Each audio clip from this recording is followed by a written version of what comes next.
and prosperity of both our peoples for decades, and which I believe will endure for many years to come.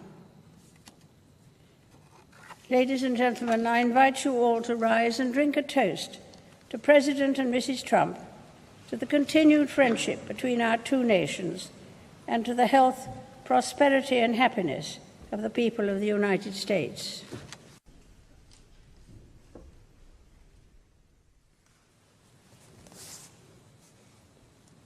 Your Majesty, Melania and I are profoundly honored to be your guests for this historic state visit. Thank you for your warm welcome, for this beautiful weather, your gracious hospitality, and Your Majesty's nearly 7 decades of treasured friendship with the United States of America. This week, we commemorate a mighty endeavor of righteous nations and one of the greatest undertakings in all of history. 75 years ago, more than 150,000 Allied troops were preparing on this island to parachute into France, storm the beaches of Normandy, and win back our civilization. As Her Majesty remembers, the British people had hoped and prayed and fought for this day for nearly 5 years. When Britain stood alone during the Blitz of 1940 and 1941, the Nazi war machine dropped thousands of bombs on this country and right on this magnificent city. Buckingham Palace alone was bombed on 16 separate occasions. In that dark hour, the people of this nation showed the world what it means to be British. They cleared records from the streets, displayed the Union Jack from their shattered homes, and kept fighting on to victory. They only wanted victory. The courage of the United Kingdom's sons and daughters ensured that your destiny would always remain in your own hands. Through it all, the royal family was the resolute face of the Commonwealth's unwavering solidarity.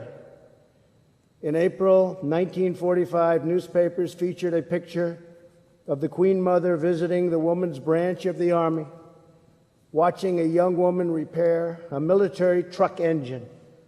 That young mechanic was the future Queen, a great, great woman. Her Majesty inspired her compatriots in that fight to support the troops, defend her homeland, and defeat the enemy at all cost. We also pay tribute to Prince Philip's distinguished and valiant service in the Royal Navy during the Second World War. On D-Day, the Queen's beloved father, King George VI, delivered a stirring national address. That day he said, after nearly 5 years of toil and suffering, we must renew that crusading impulse on which we entered the war and met its darkest hour. Our fight is against evil and for a world in which goodness and honor may be the foundation of the life of men in every land.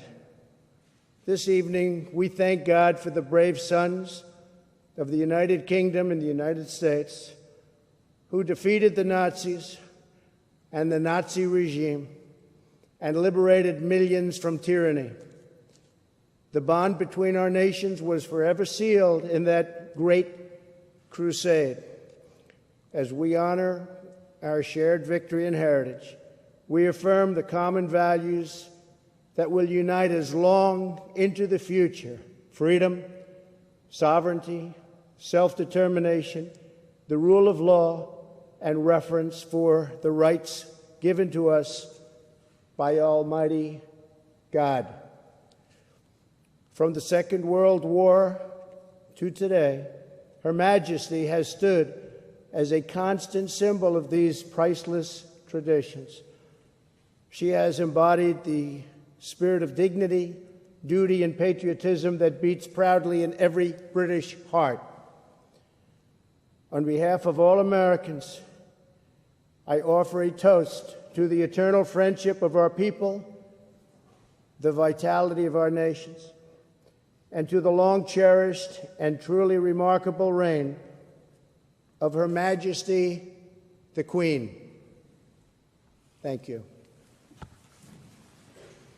Thank you.